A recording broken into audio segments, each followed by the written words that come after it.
Now, Aloe Plus.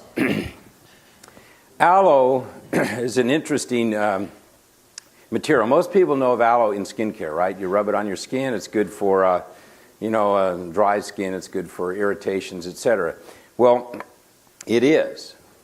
But what would make you think that if skin is epithelial lining on the surface and digestive lining is also epithelial tissues, why wouldn't it be as effective at soothing digestive tract lining tissues? Well, it turns out it is.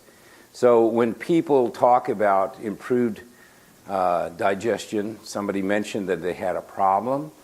Aloe is soothing on the digestive tract. So if you have something that's actually providing something that protects those tissues, you're going to have better chance for absorption and utilization of nutrients. That's the reason for the aloe. Also, of course, it contains some isolized vitamin E, so that you're going to have things pretty easily to flow. Incidentally, a lot of people, and I know I've talked about it, micellization for fat solubles. There's some interesting things that happen that we found out when we were working on some animal research with Roche, a very large animal company, as well as human. And vitamin C in water is not very stable. If you put vitamin C in water, you could lose 30% of it in a month. What we found out was in the micellized version of fat solubles and vitamin C in that micelle solution, we'd only lose 30% in a year. That's a significant improvement in something you wouldn't normally think would work. So it isn't always just fat solubles. Now, incidentally, if you're thinking about that, that's why all the liquid vitamin products are formulated with significant overages.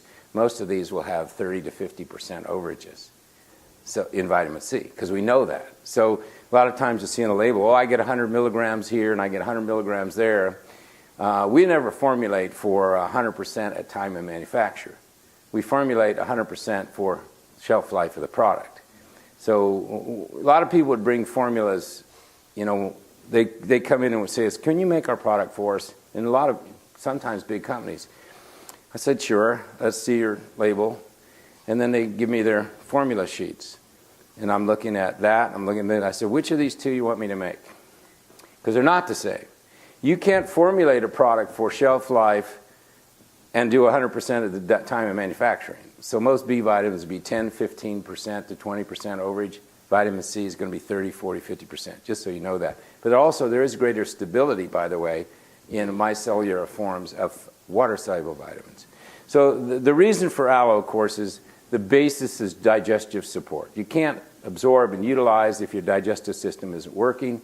If it's irritated, inflamed, etc., there's where we have a problem. So that's the rationale for having aloe. And by the way, in Asia, aloes are very, very big products. The Japanese, I don't know how many, we used to make millions of liters for them, because they recognize that there, that in order to have proper digestion, you have to have a good functioning digestive tract without irritation. So that's the rationale for Aloe Plus.